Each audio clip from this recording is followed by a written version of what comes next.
Hi guys, and welcome to Michelle's Life on Repeat. I'm Michelle. It is Sunday and let's have a little chit chat about life and my orchids and whatever's going on in my life. I'd love to hear about some of the highlights of your week. What have you been doing? What's been keeping you occupied? I'm over here in my little tiny grow space. I say little and tiny, but it's actually quite big. I just don't have that many plants. But I'm trying to reinvent the wheel. We were discussing last night. We have a downstairs TV room that a couch has been removed from, and I have a whole bunch of window light down there. And I have another spare bedroom that has a cooler temperatures if I wanted to put all my cooler orchids in there. It runs an air conditioner in the summer, and in the winter I can just shut off the heat vent so it doesn't get too hot. So there's some options. So maybe I'll move things around in the future, but for today I still need to do the daily things. One is that I was going to water some of my plants. Yesterday I took a day off and just kind of played with my husband, went out and did the errand things that you do as married couples, because looking for chandeliers and lamps for your house is a big deal.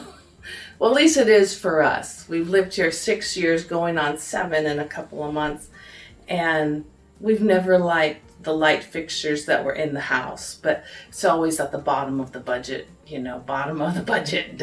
We can live with it. There's light shining. We got power to the house. We can live with it. And I'm the more practical one like that, and he's the it's like, I can't stand looking at it. And I'm like, it's no biggie. Just close your eyes. Just work around it. So we went out and finally purchased some things. So now I took the day off from doing housebound stuff.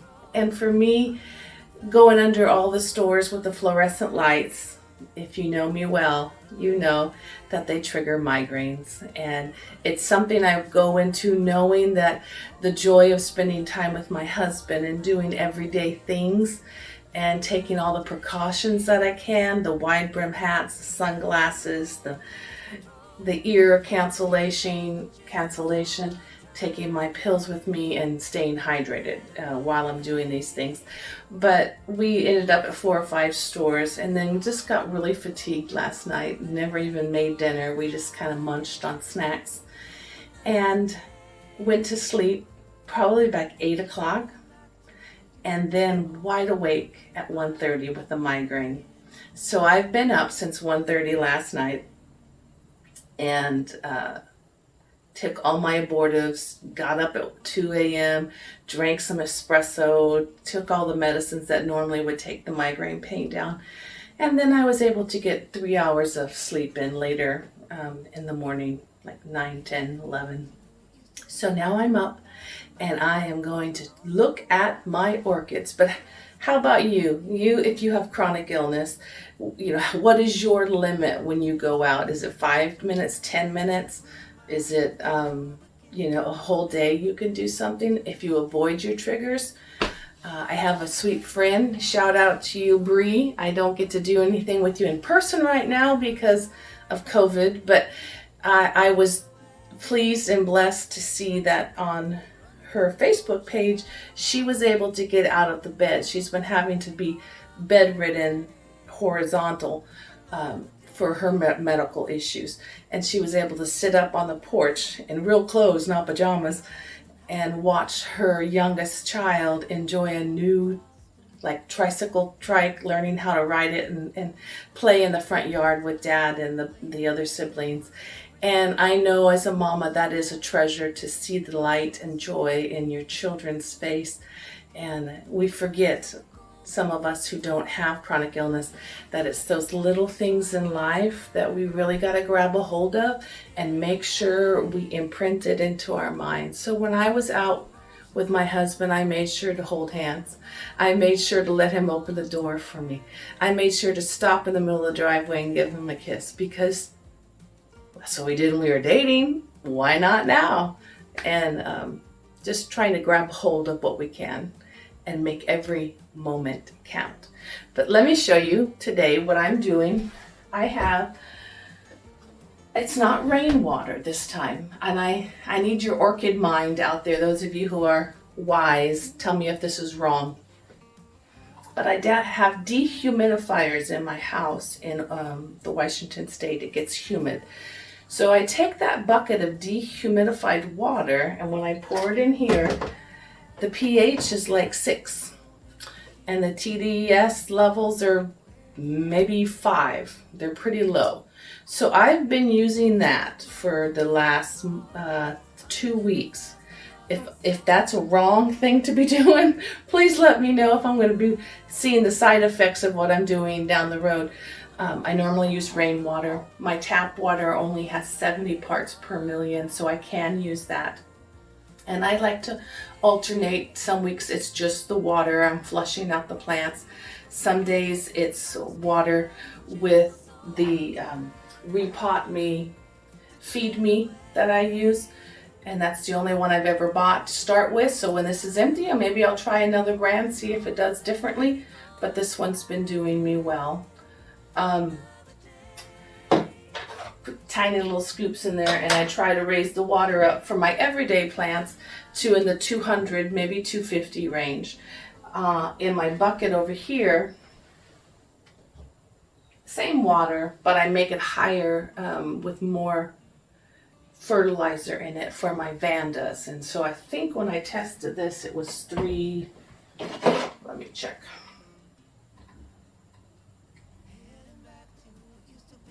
It says $3.99, which might be a little high, but I can always go and dump some of it out and add tap water. But my Vandas will usually get a 20, 15, 30 minute soak, however long until I forget that they're there and come back and change them out. As opposed to the other ones, they get poured over. Let me know if that is not safe water to use. It's pulling the water from the air downstairs by my washing machine and upstairs in our bathrooms where the showers run. So I get a good full bucket every day, which is to me free water. All right, dry throat. That one's for me. It's not vodka. I wanted to share with you that I got 3 orchids. I had filmed a segment in the same room on these 3 orchids, and when I look back at it, it was echoey. There were shadows, so I thought I'd try it again. I got 3 phalaenopsises because I wanted to do kind of an experiment. I am the queen of overwatering. In fact, on Todd's Tropicals, I believe, no, it wasn't Todd's Tropicals, it was Jeff at 53 North. I think I signed up to be his co-chairman of the Overwatering Club. But I love to water my plants. I'm always thirsty and my mind thinks they're thirsty. But I am slowing down on that. This July has been very step back and cautious. Don't overwater, Michelle. I hear my head talk to myself. Don't overwater every time I come in here. But I bought 3 phalaenopsis plants and I wanted to see if I could make them thrive, because that's the key word. I get them when they're at the store and they don't thrive. I've bought a couple online and they still don't thrive. So let's see. I bought this first one and I do have a still picture of it, but I don't have it. It's not in this. I'll have to go back and find it. It's not the greatest of photography, but it came.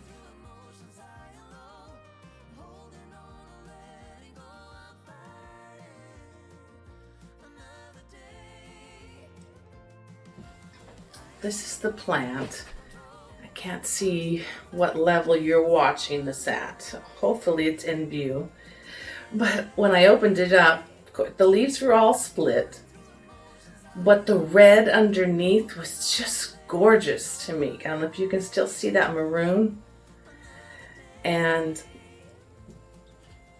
maroons, it's splitting on these older leaves. And they're like big Tostita chip scoops. They're solid with a little scoop in these two. And it has a flower spike.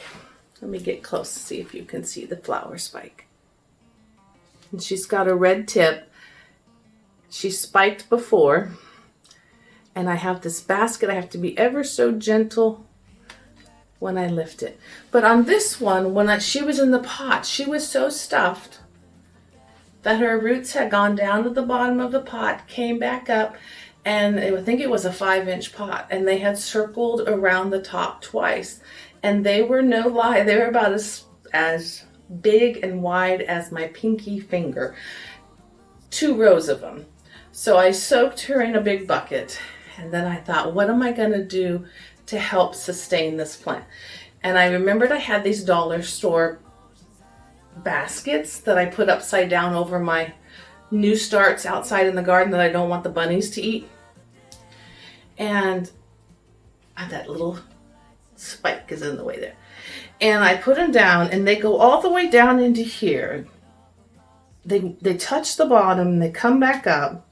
Let's see if I can find a good one. The root tips had maroon on them also. They were gorgeous. They're kind of green right there, those root tips, for now, because I just dunked it last night. But what I did with her is I put mostly bark, charcoal, perlite. There's little pieces of sphagnum moss. But mostly after that, it was river rock. I was short on bark when I did it, so I didn't know if I was going to redo it. But I used a small bark, and then occasionally I used the big stones to block the charcoal from falling out. But then I put river rock across the top. Now today, I'm going to pull that back just to see how wet she is, because I don't want to overwater her. But I was doing once a week where I take her and I stick her in that bucket and just let her sit. And then she drips dry on a plate, and she sits in the downstairs window that is not direct light, but it is east facing light that she gets. So later, I'm going to see how these roots are doing. If I'm killing them off, then I might have to reevaluate this. But I wanted to experiment with this type, with a mounted one, and also with one just in the traditional bark that doesn't have the big open basket. So let me put her down.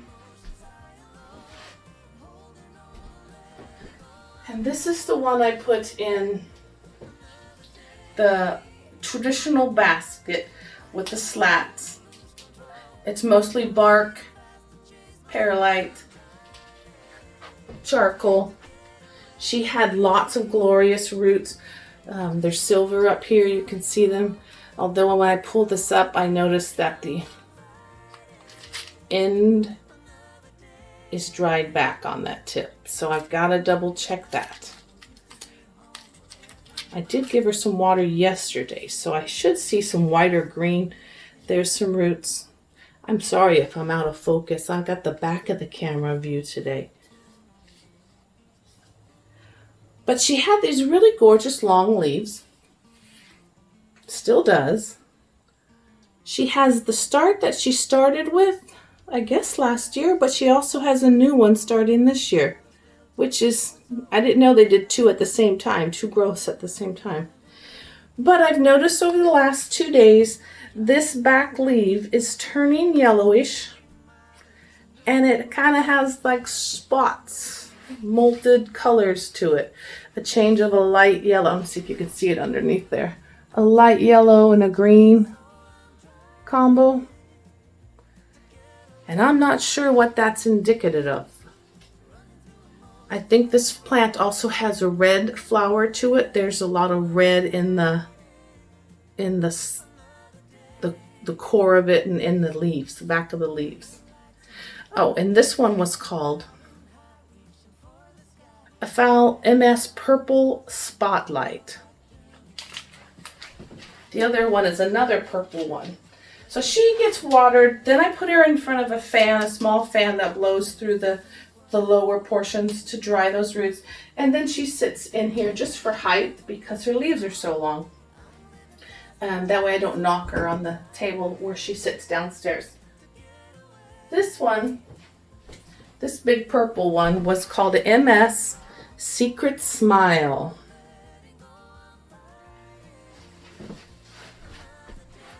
And the third one that I'll compare with that I'm trying to make this comparison. Now granted, I know it's not a true experiment. We would have bought 3 of the same plants and planted them in 3 different situations, but I wanted 3 different plants and my budget isn't unlimited. So here we have the third Phalaenopsis that I decided I was going to try on a mount. And this is a variegated form. It's Sogo Vivian. I don't remember what color her leaves will be, but they all got put in their appropriate, basket, traditional pot, and on here. Now I haven't watered her today, but I, at the beginning, was making sure to water her every day. And then now we're going into week 3 maybe, and so I'm easing up a little bit, but I don't know if I'm killing it by doing that because this is dried out. But she does have a flower spike.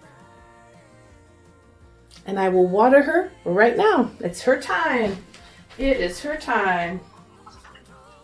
So I just pour the water over her roots. Try to avoid the crown. Give her a good drink.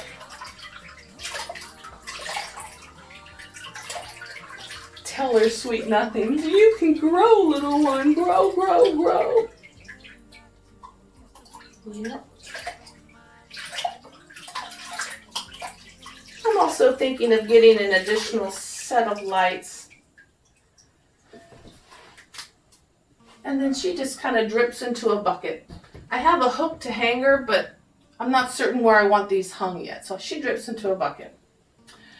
But I'm working on additional lights because I think up top here are my Vandas, and I think they need a lot more powerful light, which means I have 2 sets of lights I could direct up there, but I need to probably get a third one for the intermediate light lovers. And then the bottom, if you don't love light, you can always hang out at the bottom in my house. But let me see if you can see the ones from the top shelf from where you're looking. Hold on one moment. Yeah, I'll try to get that so you can see them. I have 1 upside down, 2 in glass jars. Then I have some other plants on that top shelf.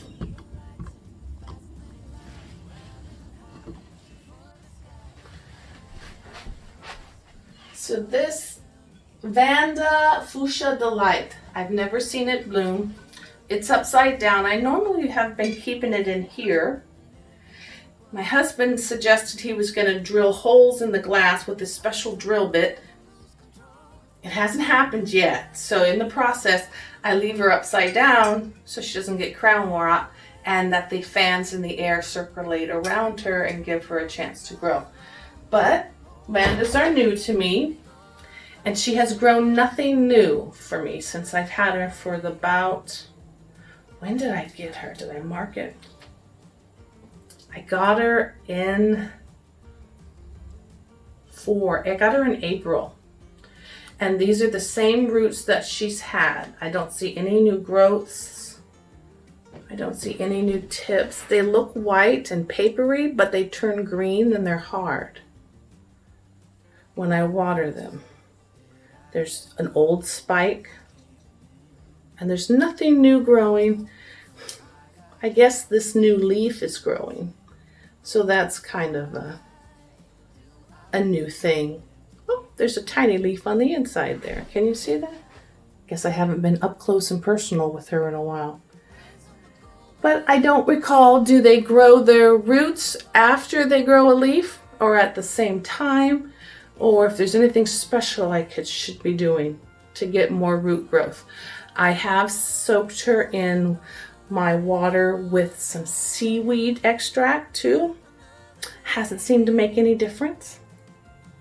But this is what I do with her in the Vanda bucket. I just give her a dip and let her sit. What did I do wrong? This one goes up. That one goes down. There she goes. And she'll sit there while I do other things. My newest one is doing great. I don't remember if you saw my last video, but she was a lot yellower. She came really soggy when I had to cut off 6 or 7 roots. Remember her? We put her in this glass bowl. She's doing great. She gets dunked and goes back in. She's still got green tips. And I'm gonna be shopping for some lava rocks so that I can keep it a little hydrated at the bottom. And she'll go in that bucket next. And there's just a few more. I won't go into all of them. I just really wanted to ask your questions. I wanted to show you about the 3 that I'm experimenting with, and then ask you about the Vanda roots. But as far as Chit Chat Sunday, what's been going on with you? What have your hobbies been up to? What's work been like? My husband's been going off to work still. Yeah, with the pandemic, he's one of the essentials. Today, he had a rough night like I did. He was up a lot of the hours in the middle of the night. And he went off to work, and his last words to me while I was sipping coffee at 4 a.m. were, he said, I'm going to go to work, do what I got to do, and come right back home and fall asleep. He had to go in this Sunday for just a 2-hour something he had to do that was only going to take 2 hours, but it takes an hour to get to work, an hour to get home, so it was a 4-hour deal. And I get a phone call that said, well, I'm going out of state. He got chosen to have to get on a plane and go out of state and do part of his job somewhere else. So I'm like, oh, and you are already tired. I'm so sorry, buddy. But that's okay. He's going to make the best of it. They are going into California, and it's not far from a coast of a beach. So he said he's going to rent a car when he gets to the destination.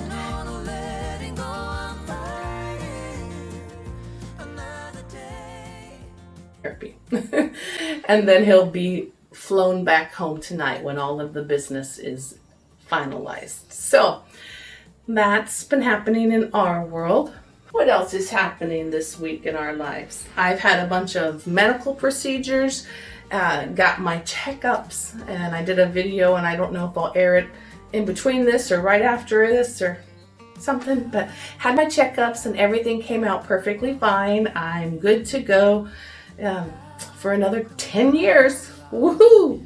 And mom's doing good. She's doing good. Nothing fantastic. She got a new computer, and so we're teaching her new stuff, and it's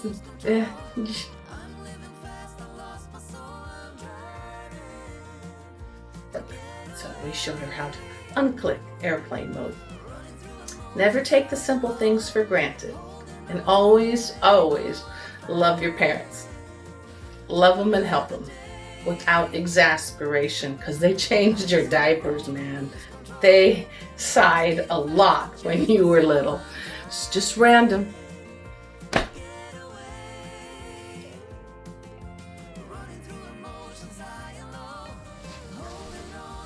So some of my final thoughts on this Chit Chat Sunday, 2 things. One, I wanted to tell you about a Facebook post, but happened.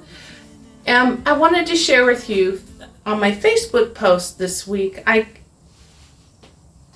only have my Facebook for my friends and family that I know, that I've lived life with. I don't have it opened up for people that I meet on YouTube. So you guys wouldn't have seen it.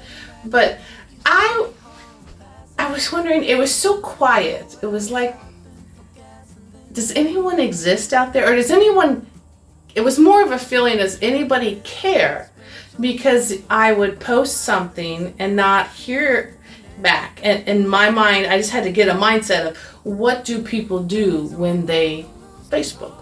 Do they just read and fill up their mind with the currents of what's going on in people's life?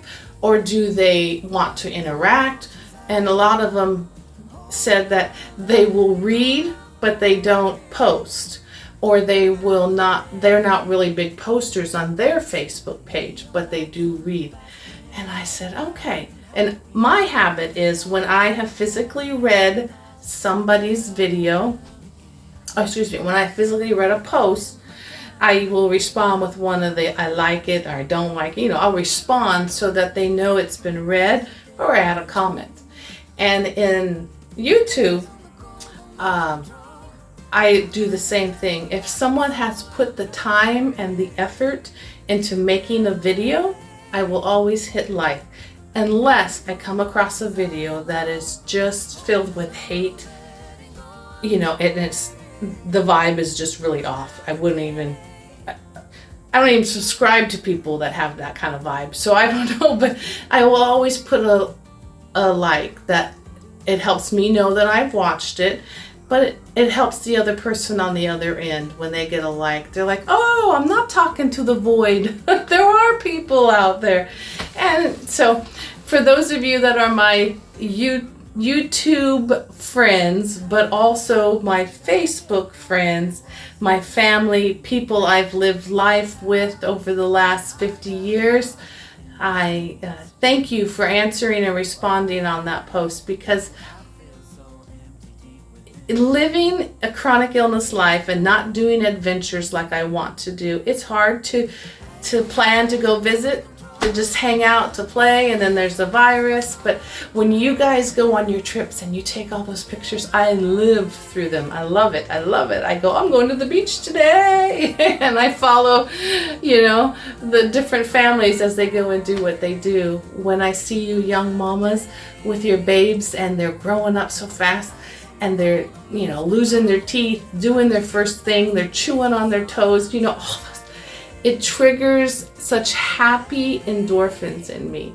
It really does bless my soul. So I am so thankful for all of you out there that have time to post. Keep it up. I love it. And in this video, in case you don't know, in YouTube land, you can write posts and I'll be able to read them, and as will the whole YouTube community down below. You have to sign up for an account with YouTube. There's no cost. There's no obligations. It's just a way for them to identify who's the person making the comment. So you'd open an account, usually you use your Gmail account, and then you can type away, talk back and forth with the YouTubers that you're watching. You can leave comments. You can also hit the subscribe button. And subscribe does not mean you're paying for a subscription like getting a magazine in the mail. It just means, hey, I'm interested in the content you might be putting out, so I want to know when yours comes out again. So then the next time I put out a video, you might get a ding. If you sign up for the notifications, you might get a ding. Or the next time you roll over to YouTube to do some scrolling, to watch some fun stuff, some cat videos, dog videos, orchid videos, it'll list the people that you've subscribed to, their most recent things, in case you haven't seen them. So I would appreciate if you shared a like. If you signed up and wanted to be a subscriber, I wouldn't be opposed to that. I appreciate your time. I miss you, those that I know in person, those that I'm meeting online. When I come here and I think orchids, I immediately think of Ninja Orchid way over there in Spain. And I think one day I might go to Spain, but reality is I never will. But hopefully she'll share her world, what she looks at. And I'll show you my trees that I look out of from my window here in just a minute. But I just think of so many of you, and I miss you, and I hug you, and I thank you for being a part of my life.